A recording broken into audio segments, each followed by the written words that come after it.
Hai, Mike di sini. Beberapa waktu belakangan, selain gue nyobain si Samsung Galaxy Z Fold 3, gue juga sempat hilaf sebuah HP Sony Xperia. Yes, benar. Dan itu adalah sebuah Sony Xperia One Mark II, flagship Sony tahun 2020 lalu.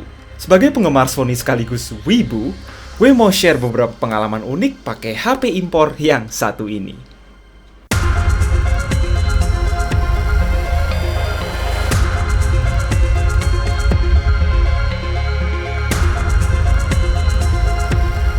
Oke, terakhir kali gue pakai Xperia itu dulu ya, zaman kuliah. Pakainya Xperia Z Ultra pada zaman itu udah keren banget, tapi sayangnya habis itu Sony udah hengkang dari Indonesia. Dan nggak ada cara lain buat dapetin HP ini kecuali kalau nggak limbah Jepang ya barang-barang luar, misalnya dari Singapura atau Taiwan. Ya harganya sekarang udah mulai agak turun ya, dan gue sebenarnya juga penasaran pingin nyobain Xperia lagi, makanya gue beli ini barang yang bekas Taiwan di FB Marketplace, jadi ini bukan Docomo atau limbah Jepang, bukan. Di harga 9 jutaan. Meanwhile, kalau kalian nyari-nyari di Tokped, kalau kalian hoki, mestinya 8 jutaan pun dapat HP semacam ini. First off, dibandingin flagship 2020 ke atas, Xperia One Mark II ini desainnya biasa banget. Nggak ada curve screen, bahkan masih ada bezel atas bawah. Tapi, justru itu yang bikin HP ini kelihatan Sony, mengkoreksi desain XZ3 yang sempat menuai kontroversi di kalangan penggemar Sony dulu. Bahkan, kamera pindah ke pojok lagi, mengingat Xperia One masih di tengah. Di satu sisi, gue seneng banget desain kotak simple gini. Yang gue pegang ini punggungnya warna purple pakai mirror finish, tapi juga ada yang warna hitam. Di luar desain yang sederhana, ergonomiknya enak untuk ngetik satu tangan sekalipun. Bodinya panjang karena rasio layar 21:9 yang habis ini kita bahas. Langsung aja, jadi apa sih yang bikin HP ini begitu unik selain desain? 1. Tray SIM card microSD-nya bisa dicabut tanpa colokan alias toolless sembari mempertahankan label waterproof IP68. Praktis kan?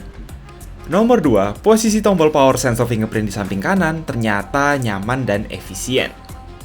Nomor 3, headphone jack. Oh yes, dia kembali. Personally, gue udah serba wireless, tapi ya ini nilai plus buat para penggemar kabel seperti Tommy. Terus HP ini juga udah dapat update ke Android 11. UI-nya simple, nggak banyak bloatware, bahkan mendekati stok Android. Cocok lah intinya sama selera gue yang simple. Bicara layar yang lonjong tadi, itu pakai layar OLED, dan itu cuma 60Hz, alias buat yang udah biasa 90Hz ke atas, ini pasti nyebelin. Tapi resolusinya bisa jadi 4K dan support HDR native ketika playback video. Ditambah aspek rasio 21:9 yang cinematic, ini adalah salah satu HP yang paling ideal buat nikmatin film Netflix dan YouTube 4K.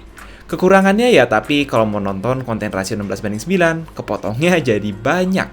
After all, nggak ada lubang kamera atau notch yang mengganggu. Nomor 6. Pengalaman visual tadi actually didukung oleh speaker stereo front firing yang wow, bagus banget menjustifikasi adanya bezel atas dan bawah.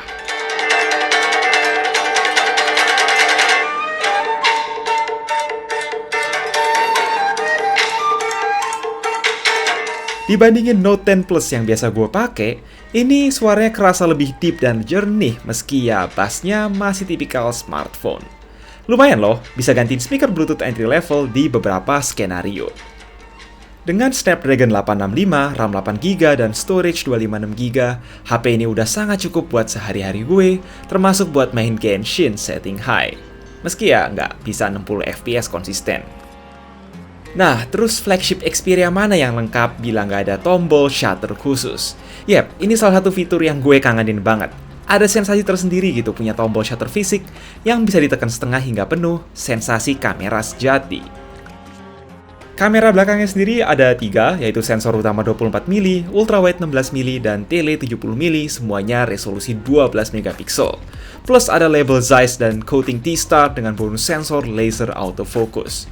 Jujur, kalau buat fitur-fitur di kameranya sendiri nggak terlalu banyak. Nggak ada fitur beauty yang advance, portrait yang gimana-gimana, bla bla bla yang advance. Ini adalah HP yang lebih berusaha membuat senang kaum entusias, terutama pengguna kamera Sony Alpha. Melalui aplikasi Photo Pro, tiba-tiba gue dibikin familiar banget sebagai orang yang sehari-hari pakai Sony Alpha. Manual kontrolnya ada semua dan intuitif kalau udah biasa pakai settingan manual kamera, kecuali buat kendali aperture ya, karena nggak bisa disetel. Bahkan suara autofokusnya khas banget nih, dengerin.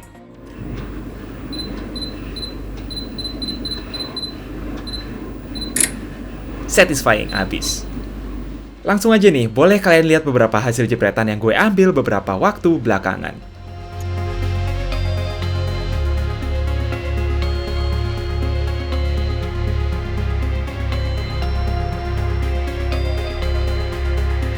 Eits, nggak berhenti di situ dong. Buat manual control video ada lagi yang namanya Cinema Pro. Kali ini UI-nya terinspirasi line-up Sony Cine Alta ya, bukan Alpha lagi, yaitu kamera-kamera buat film bioskop yang harganya ratusan juta. Dalam aplikasi ini intinya kita bisa bikin footage 4K ala film rasio 21:9. Uniknya lagi, di sini ada beberapa color profile flat yang didesain biar mudah di grading. Udahlah, lihat aja nih hasil casingan gue bikin film pendek bareng temen. We gon' be poppin' outer space. No limitations, we're gonna make a stay. You know I'm game. Show me the way. Show me the way. I wanna play. Just show me the way.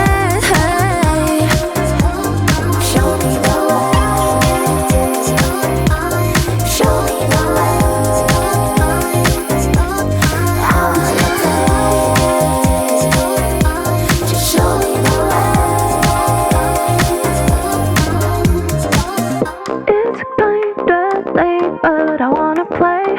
Got good excuses for you to stay.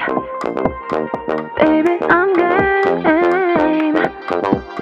Show me the way. Show me the way. I wanna play. Just show me the way.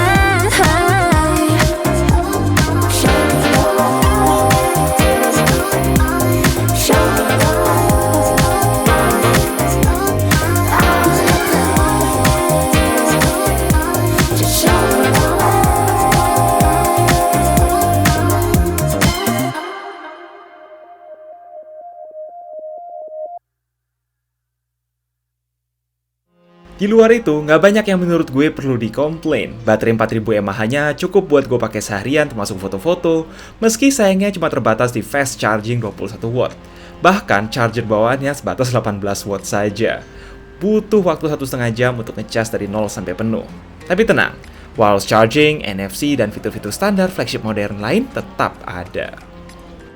Seperti yang disebut banyak influencer lain, Sony Xperia ini memang sangat segmented. Hanya orang-orang tertentu saja yang demen wujud beserta fitur-fiturnya. Jadi nggak heran kalau gue nggak bisa rekomendasiin HP ini ke banyak orang, apalagi nih HP nggak resmi gitu. Kalau kenapa-napa ya nggak bisa ke service center, apalagi klaim garansi. Cuman ya kalau lu emang mau pengalaman smartphone yang unik, harga secondnya udah masuk akal menjelang akhir tahun 2021 ini, daripada langsung loncat ke Xperia One Mark III keluaran 2021. Oh ya, kalau tadi kalian lebih struck sama layar 120Hz dibanding 4K, terus pingin spek flagship yang sama dengan bodi yang compact kecuali beberapa perintilan seperti wireless charging dan beberapa hal kecil lainnya, ada juga Xperia 5 Mark II yang dalam bodinya lebih kecil dan harganya juga bisa kalian dapetin di toko online mulai dari 7 jutaan saja. Ya, intinya kalau mau menang mending dipersilahkan ke komentar, jaga terus kesehatan, and as always, stay safe.